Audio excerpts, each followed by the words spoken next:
Hello, everybody. My name is Pedro de Bruyckere. I'm an educational scientist and teacher trainer in Ghent, Belgium. I'm also a scientist at the University of Leiden in the Netherlands. And for the past 3 weeks, I also was involved in helping the government here in Flanders to prepare education post-corona. If you have any complaints about me, do mention me on Twitter. Most of the time, I'm just a boring mythbuster and education. I co-wrote 2 books with Paul Kirschner and Kasper Hulshoff about urban myths about learning and education, but I won't be discussing this today. Today I'll be discussing education during and after Corona. Now, for the people who have seen talks by me for the past few years, you might expect that I'll have some funny jokes and some laughs in it. But I've given some webinars already lately, and it feels very strange. If you tell a joke and nobody reacts, then I tried to use some laughing that was on my cell phone, but that's not really the same thing. And the topic is a bit serious, so don't be disappointed if there are no jokes today. Also, sorry for my English.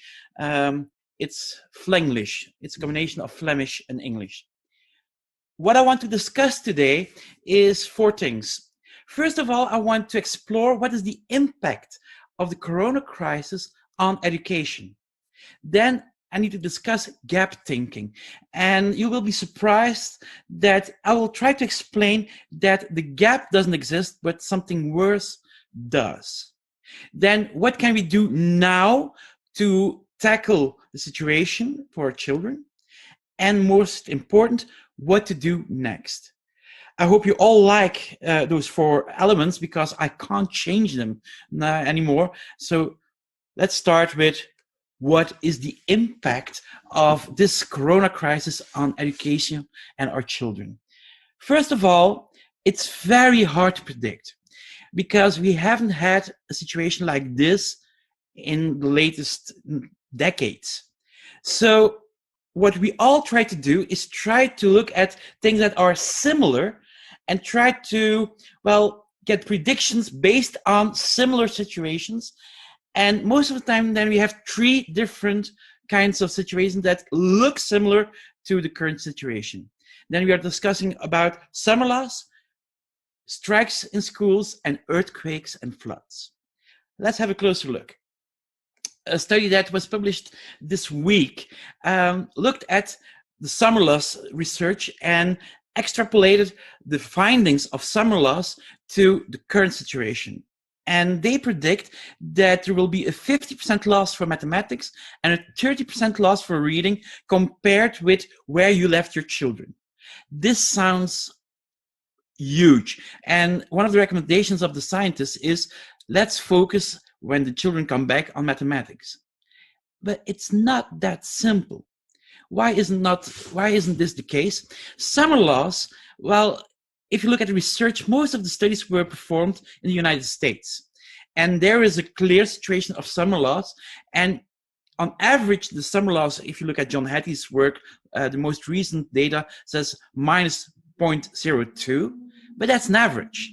And in those studies, those American studies mainly, you will see that there's a close relation between social economic status, SES, and the amount of summer loss.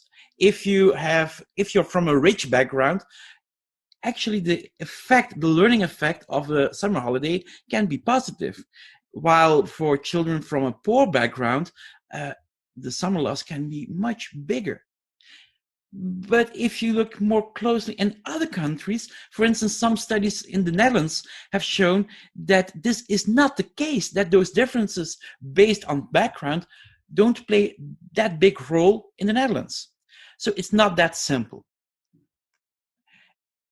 Another option, let's have a look what the effects are of strikes. There have been strikes in several countries for the past decades. For instance, in Belgium, we had a big strike in the 90s of previous century, where the schools in the French-speaking part were closed for months. We had also for instance, in Canada, Ontario, Argentina also had big school strikes. And research on the effects of those strikes, well, they are very depressing. Because, for instance, below, one of the researchers that looked at the effect of strikes in Belgium showed that they could see the consequences for the children even years later.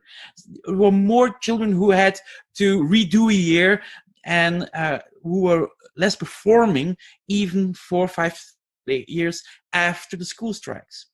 But while this sounds very depressing, both in summer loss and summer holidays and in strikes, there is no education, no formal education for the children.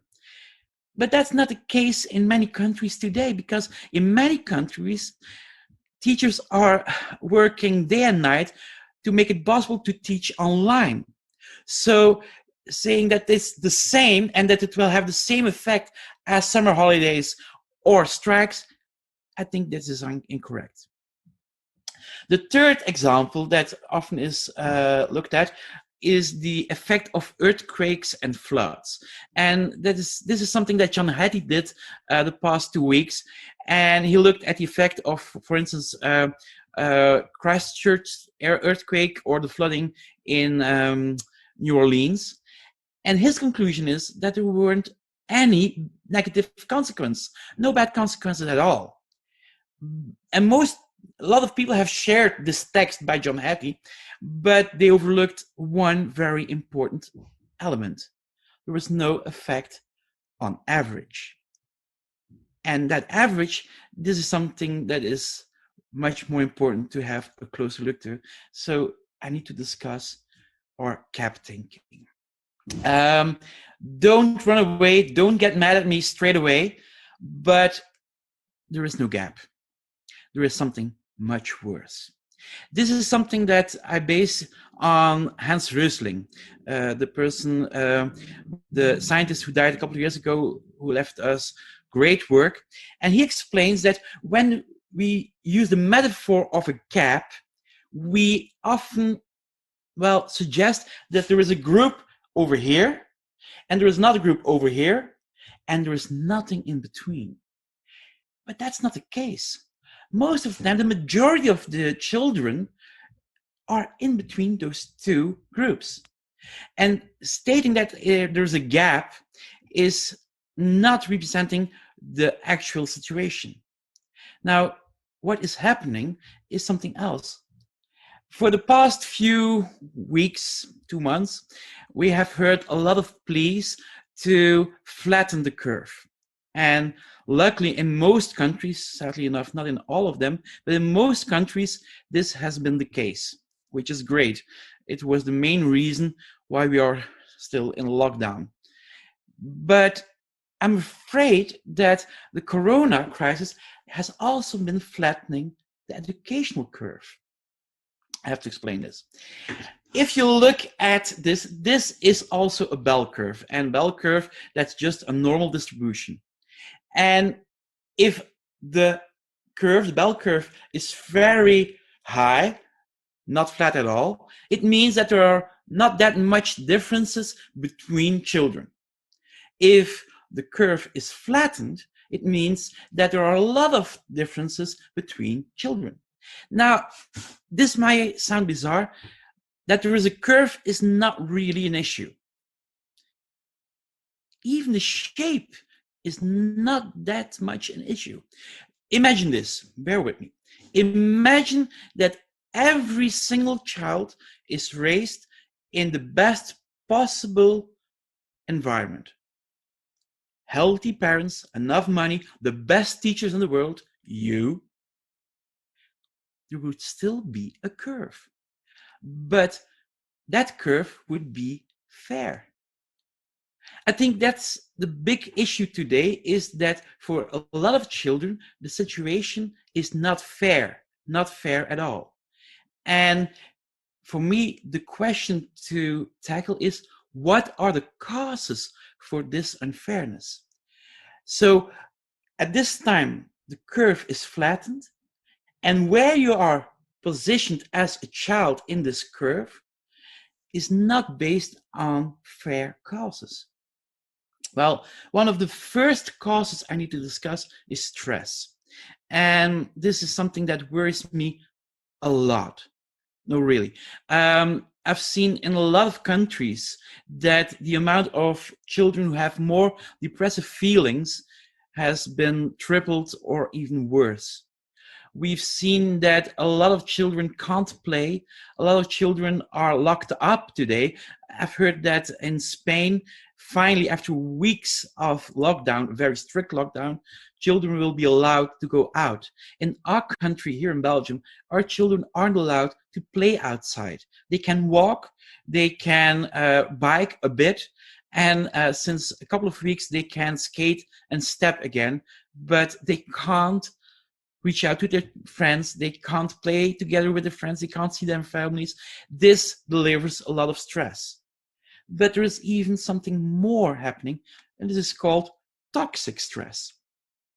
I'm afraid that I will depress you even more, but toxic stress is the stress you get because other people are stressed.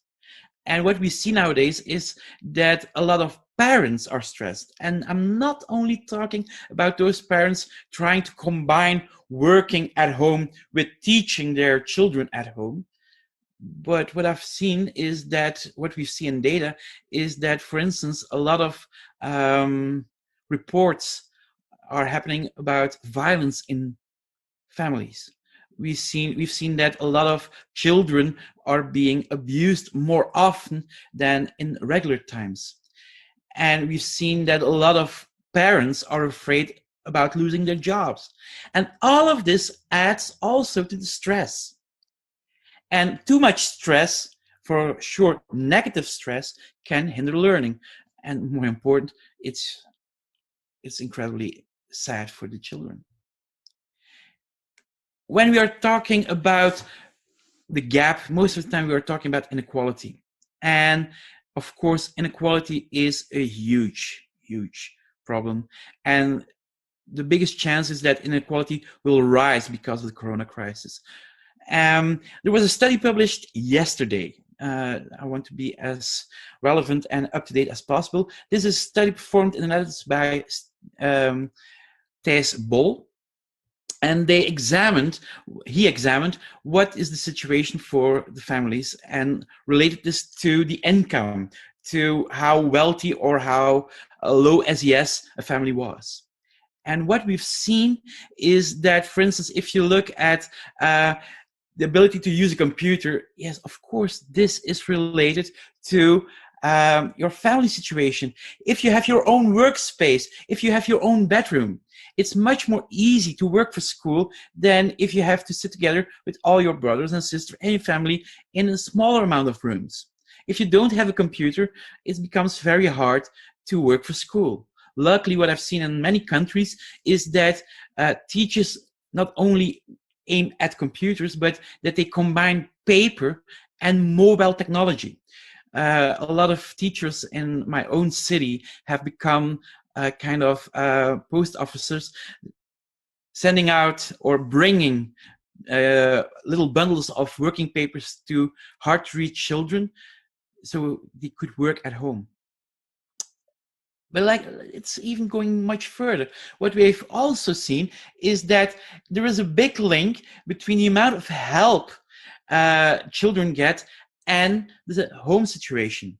What we see, and it's not that illogical, but still it helps raise inequality, is that parents who have a bigger income, but also who have had a bigger education, a longer education, who are higher educated, they are much better in helping the children how to learn. And we see that this also could have a huge influence on the situation after Corona.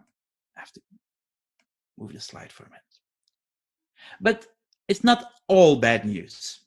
And this is something that is great for what the schools are doing in the Netherlands, and I hope it's the case in many other countries, is that we do see that families with lower SES have more contact in general with schools. And this is interesting because this means that schools are really reaching out for those families, and they won't succeed for every single family, every single child. For instance, I know that in our country, in our main cities, for instance, in Belgium, some schools haven't reached 20 to 30% of the students for the past 7 weeks, while trying to do their best to reach out to them. Also, something very interesting from the study that was published yesterday is that parents seem to help daughters more than boys. And this is interesting. Again, quite often people are discussing a gender gap in education, and also this is not really a gap, because you still have boys doing their best, and we are still also losing girls in education. But also here you see that more often daughters are helped with education than boys in this current situation. Is this because boys don't want help and girls are more open for it? Is this because parents think daughters need more help? We don't know, but it's something to have a look at later on when we don't have to fight this crisis anymore. Enough background. What to do now? Well, a couple of words to help. First of all, observe. And what is the biggest benefit of being together in one classroom is that you can see the reactions of a child.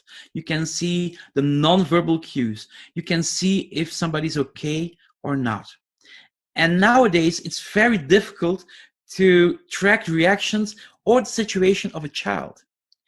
And this is something that I've been told by a couple of teachers, well, quite a lot of teachers. For instance, I learned a sad example of a teacher who is teaching online his class, and he noticed that one of his pupils was acting differently than the child would do in a regular classroom. The child was more quiet, more passive, and the teacher was worried. So he made a personal chat for the child, and they had a personal one-on-one communication, and things were not that good in that family. I'm really glad that teacher did this, because now the child and the family are helped through the school and through the community. So observe. And while we often observe, we relate observing to what's happening learning-wise, I think nowadays it's also very important to observe in other situations and give also the opportunity for children to be consoled by you, but also by each other. A lot of schools nowadays don't only organize classes online to learn, but also to meet each other, to have fun moments together, but also to share stories with each other. And I think, quite often schools and classrooms can be safe havens. And we shouldn't forget this. Then a thing that most of you have been doing for quite a while already is select. We can't achieve all the goals we would achieve in education in a normal period. Forget it. When there's a crisis, we have to select. Some people argue we shouldn't teach anymore. We should only aim on consoling and emotional well-being. I don't agree, because the connection between learning and well-being is very complex. Sometimes you don't have to feel good to learn, but learning can help you to feel good. Sometimes it can give you even a kind of escape of the situation. But I agree, if you're very stressed, learning will be much more difficult. And for sure, not everything that you learn will make you feel good. If your girlfriend leaves you, maybe you've learned something, but you will hate it. But feeling great doesn't help learning either, by definition. Sometimes you can feel so good that you say, you know what, forget school, I'm feeling great, bye. So if you only focus on well-being, maybe you are losing a tool for that well-being, but also the effect could be huge later on. And I don't want to bring despair, but we don't know how long this crisis will last. Later, but more about that. And the last word I want to give that you can do right now is monitor. Monitor the learning. And I stole this from Dominique Sluismans. I go a bit out of the way of the slide. Most of the time we are discussing evaluation, we are thinking about formal evaluation or formative assessment to look where students are in the learning process. But we have to be very rational with the amount of time our children have and we have. So what Dominique suggests is that today evaluation is a kind of confetti. All the dots on the screen are little data points. We have very formal evaluation moments, but we also have a lot of informal data points. A child saying to you in class, in your online class, a correct answer. Maybe it has learned it is already, and maybe you shouldn't check it afterwards. Or a lot of children are doing exercise online. This is also information for you. It helps you to shape a picture where the students are, where the pupils are in their learning process. So maybe for some children, you already know this child is ready with this topic. This child has achieved those goals. Maybe then you shouldn't bother it afterwards with formal evaluation that much. Now, what to do next? Well, first of all, when schools reopen, and we have reopening of schools in the Netherlands May 11th, also in France. Schools have opened in Denmark 1 week and a half ago. Germany just postponed the opening of the schools. We see a very diverse approach. We see very diverse approaches in many countries. But there's one thing you have to bear in mind when schools reopen: not everybody will come back to school. You will have 3 groups of pupils. You will have one group of students and pupils who will come back and who will learn in a not that comfortable situation, because school will look much different than normal schools. The second group are students and pupils who can't come because maybe they are sick themselves, maybe they are in quarantine, but also maybe they are living in a family where one of the people is sick or in quarantine, or maybe the parents, their brothers or sisters, or themselves are a part of a group who are of high risk of getting corona. So this second group will need online education even when the schools reopen. The third group is a very different group. They won't be in school, but the main reason is because they were afraid. And the OECD has stated in a report that we shouldn't force children to come to school because their parents are afraid. Now, I do think it's very important that schools or communities reach out to those families to support them, to show them how safe education is when the schools are reopened. But it will be a bigger group in some areas, and some data suggest that there is a relation between that third group and, again, inequality. So that's why it's very important to reach out to those families. And what do you need to do next? Well, again, the same 4 words: observe, console, select, monitor. But don't make the mistake thinking that this is a kind of sequence, because you can't start with consoling and then, okay, everybody's ready, everybody's fine, move on.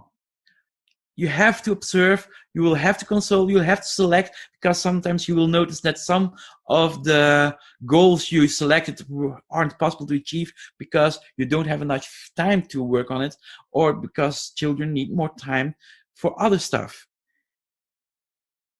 But there is something more again. I think the most important thing to do next, but I would suggest to do it already today, start with it today, is take care of yourself. Remember when you are flying, you know, that time when people were allowed to go on planes, to go to other countries? Bizarre, we have done this, trust me. When you were in a plane and you got that video that nobody watches about safety measures, yeah, that video, yeah, you know, then there was always the same message. First, take care of yourself, and then take care of your children. And how egoistic it sounds, maybe today that's also important to take into the mind, into the back of your mind when preparing school and working for school.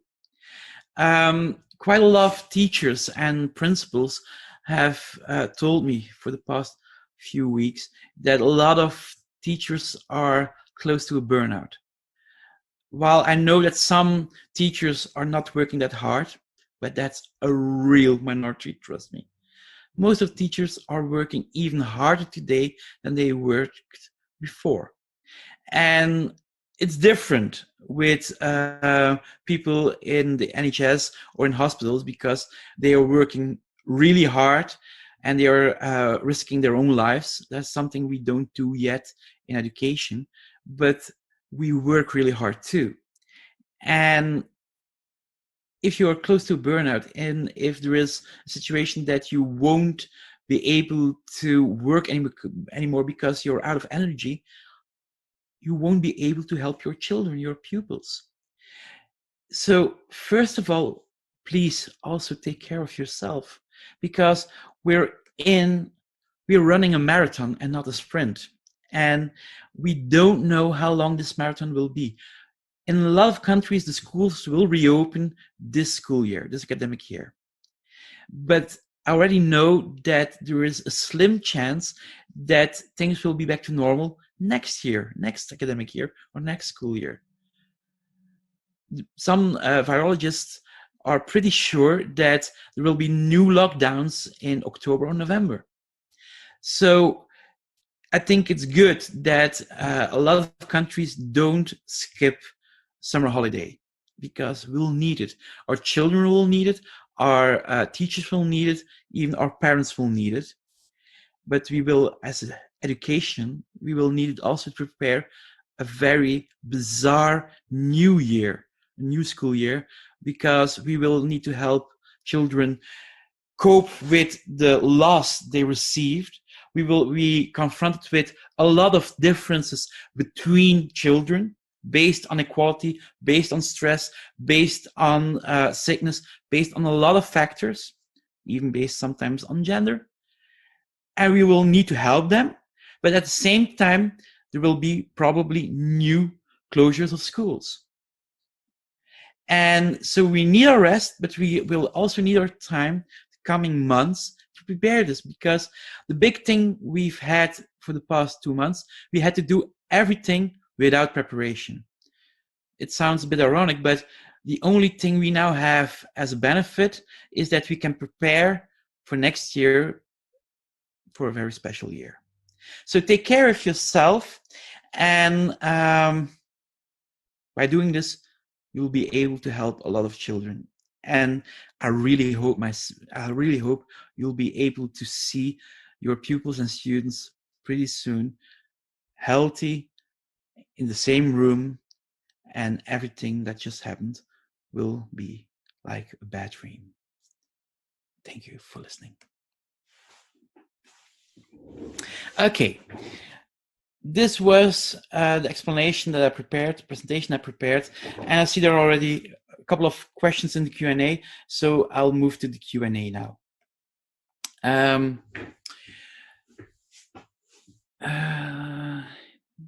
Okay, some answers are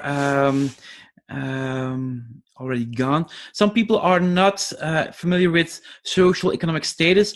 I give a short explanation about that.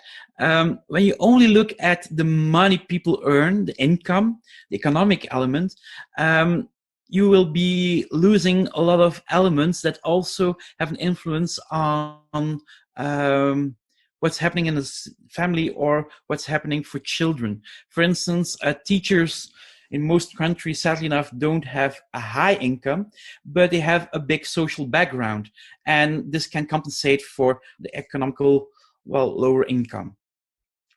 Second element. Could we have further details on the research mentioned, especially the study released yesterday?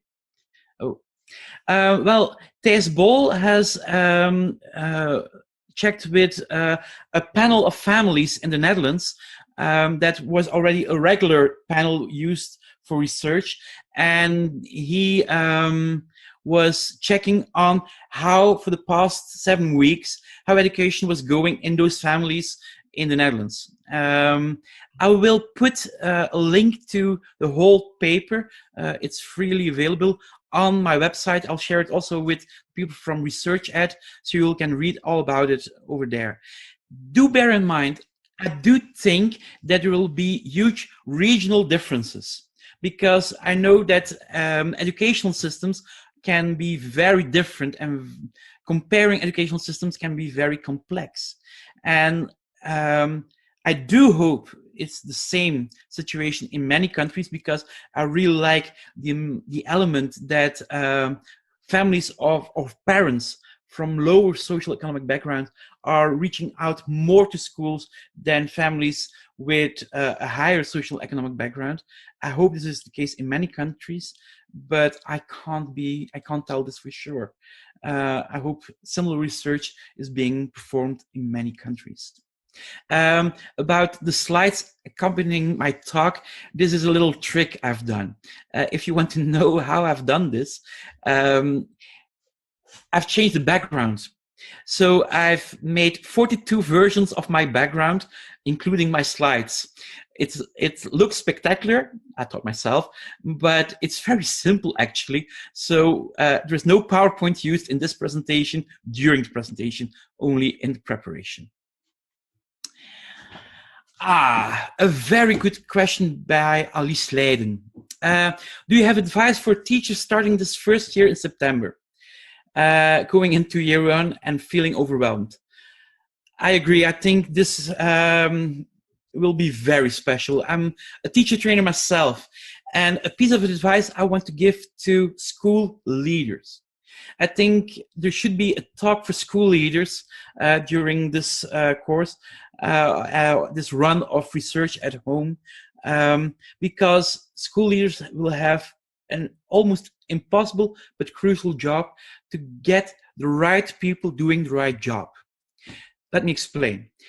I think we will have a couple of different groups of teachers. We will have older teachers who are actually afraid to go back to school. We'll have younger teachers with experience who are able to work in schools. And we will have new teachers, and in many countries, even teachers in teacher training are helping out the schools even today without finishing their training.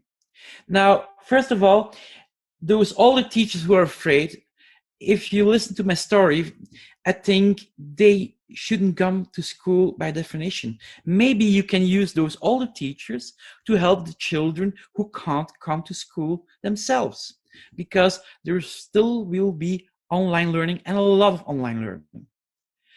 Now, younger teachers or teachers in teachers to be, students in teacher education, I think they can play a very important role, but they shouldn't be in charge of new classes. The best thing, if you have enough people, because I know there are a lot of teacher shortages, the most experienced teachers should work with those students and pupils who need help the most.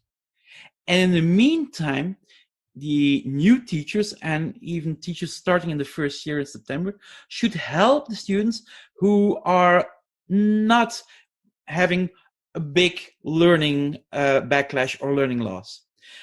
A mistake we often make in education is that we give special help to the children who need extra education, but most of the time it's done by somebody else than their own teacher.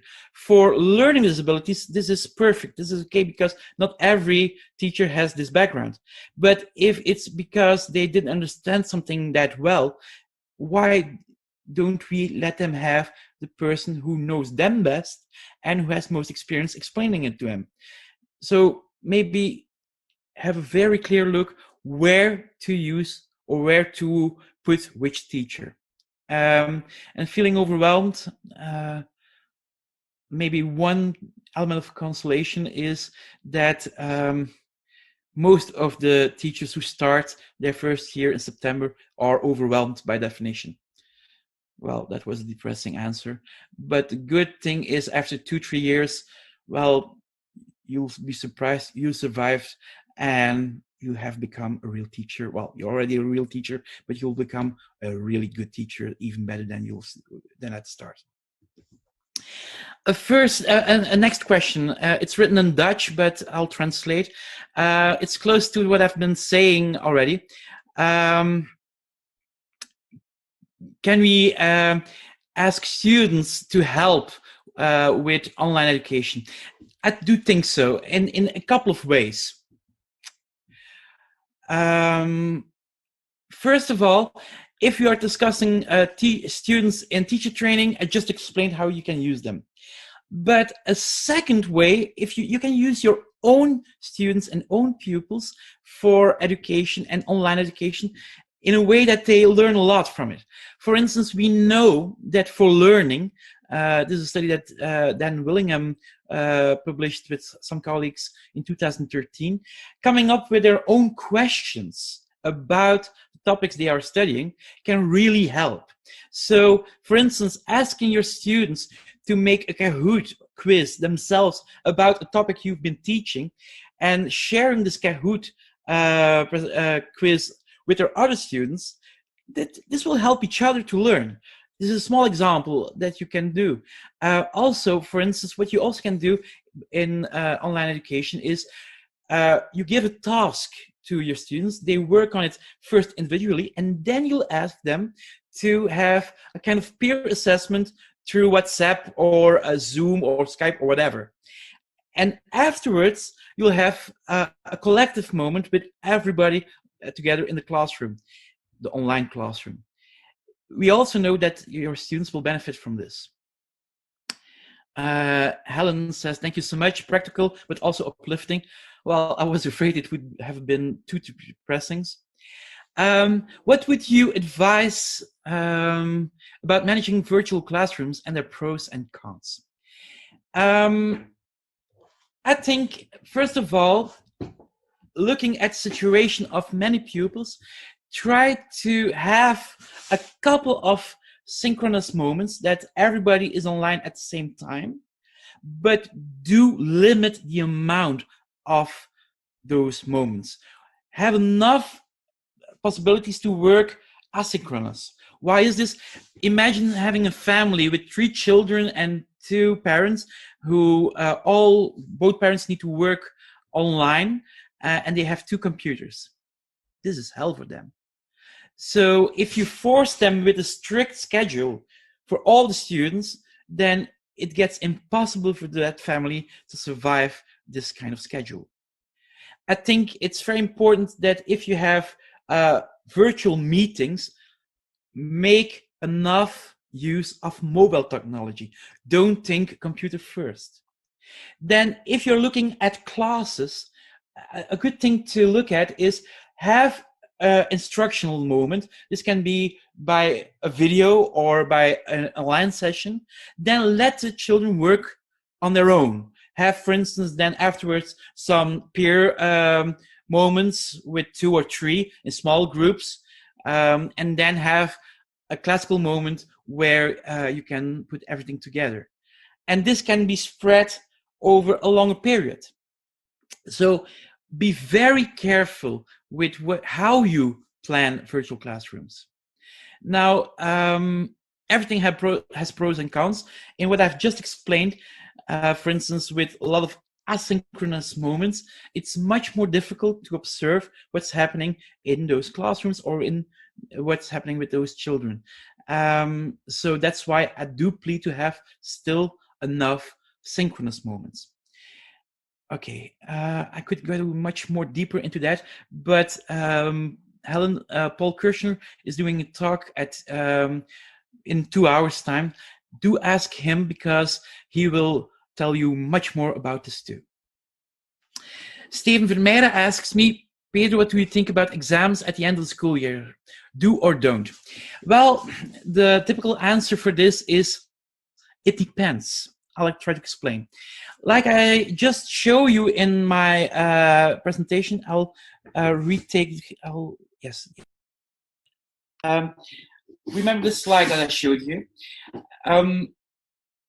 We need enough input to know if a child is ready or not to go to the next year, or if it needs extra help, or maybe summer school. There are a lot of options. Now, the thing is, an exam is a way of formal evaluation. And sometimes it can be a very, very effective and even more efficient way of evaluating, because an exam is something you do in a very short bracket of time, and afterwards you have a result. I do think most of the time in schools, when schools reopen, should go to learning and being together for many different reasons. At the end of the road, if you have a feeling as a teacher or as a team that you are missing some of those data points, in that case, maybe an exam can be a solution to have a perfect image of what children are needing, what children need. If you have a feeling that you have enough data points, well, skip the exam. It's a bit more complicated answer, sorry for that. And I think we don't need too many exams, but I wouldn't be too strict to say we don't need exams at all. But a good question. Bert asked me a question, do you think we should give exams to test if pupils are ready to go to the next year? It's almost the same question. I do think I want to add something. And that's something that should come after this question. Let me explain. In education, we always think or not always, but most of the time, we think about remedial approach.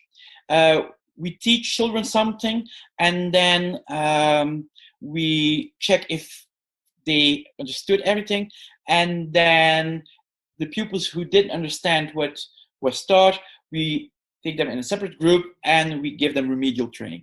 Okay, but it's better safe than sorry, and maybe it's more interesting to look at what do the children need next year and teach them in a kind of pre-teaching way those elements that they will need to be able to participate next year. And I think this is a very more interesting approach to what's happening right now, and more a kind of pre-teaching way of looking at what children need. So I do think we should be able to tell which kind of elements our children need for next year, and pinpointing and helping those children to achieve those elements. And maybe some of the stuff that we really think is important, they won't need next year or the year after. And that's then something that you have to let go. Sometimes you have to kill your babies. Sorry for that. Ruth Griffiths, next question. We have been preparing a reintegration curriculum for children. Good for you. We had planned to focus on team building, socialization, and mental well-being for the first 3 weeks before returning to core subjects and more normal school lesson routines. Given what you have said, would you be suggesting returning to some of this usual lesson routine earlier than this? Yes, mix, and don't quit team building and socialization and mental well-being after 3 weeks. I think it's more important to have an integration of everything during the whole period. But bear in mind, there are several reasons to do this. One is the reason I just explained about well-being and the difficult relation between well-being and learning, but there are some more reasons. Some children really want to go back to school because they're afraid themselves that they are lagging behind. And if then they are coming back to school and first they are glad to see everybody, but then they have the feeling that they have to wait for 3 weeks to learn something, they will get demotivated. So I think it's much more interesting to have a good mix. And I say mix, not only learning, okay?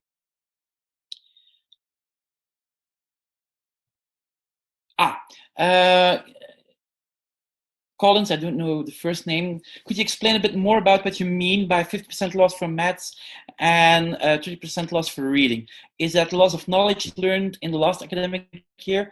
Well, it's a comparison with where you left your children and what they remember when they come back after this long period of being not in school.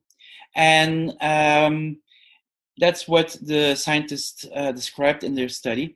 And that's why I'm a bit reluctant to say it will be that huge. For some of your children, this will be the case because they didn't have any education at all for the last 7 weeks or months, 2-3 months, depending on which region you are.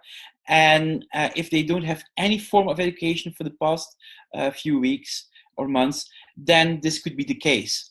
But again, a lot of children did get education. Now, maybe you are wondering what's the explanation why the loss for reading is much less than the loss for mathematics. It's not that hard to explain because children do read, even if it's in a game or if they are reading a magazine or a text message, they are still reading. They still have some practice. For mathematics, well, mathematics are not used that much in daily life. Well, the mathematics they are being taught, and that's probably the reason why the loss for mathematics is much bigger. If schools begin the academic year online, some schools have talked about having the same teacher move up with their current classes. Is this something you would recommend? Wow, that's a good question.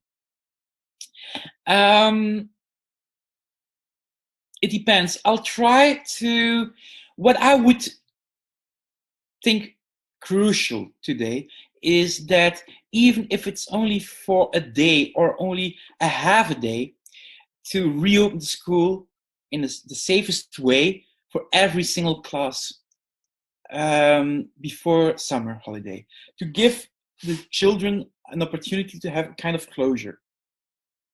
I think that's key, that the children are able to see each other in real life again, to discuss house life, to see their teacher again. And I think that's more important than having the same teacher moving up, because I think it's also relevant to see if that teacher is the best teacher for that year. Maybe he or she has been teaching the current year, the current group for a couple of years, has lots of experience, and is the best teacher for teaching those topics. So it depends. I think it's more important to have a moment of closure still this academic year. Okay, Eric. I do my last internship to become a teacher from the 18th of May. What can be my role? How should schools go on with internships this year? I've seen that there are a lot of differences between schools and institutes. I think that, first of all, a lot of teachers nowadays, or teachers in internship, are helping with online materials.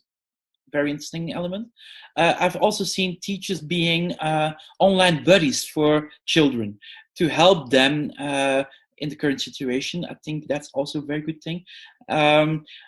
What I've just said, when schools reopen, working with the regular group, helping the regular teacher to focus on the children with extra needs. I think this could be a very good way to make use of you. I think those different elements can be relevant for your teacher training, and they all have their benefits, and most important, it could benefit the children. So those three different kinds of roles could be relevant. Should we offer to upskill parents, for instance, sharing maths, English, science subjects online if they would like to achieve their GSC to help them move up in the job market? Okay.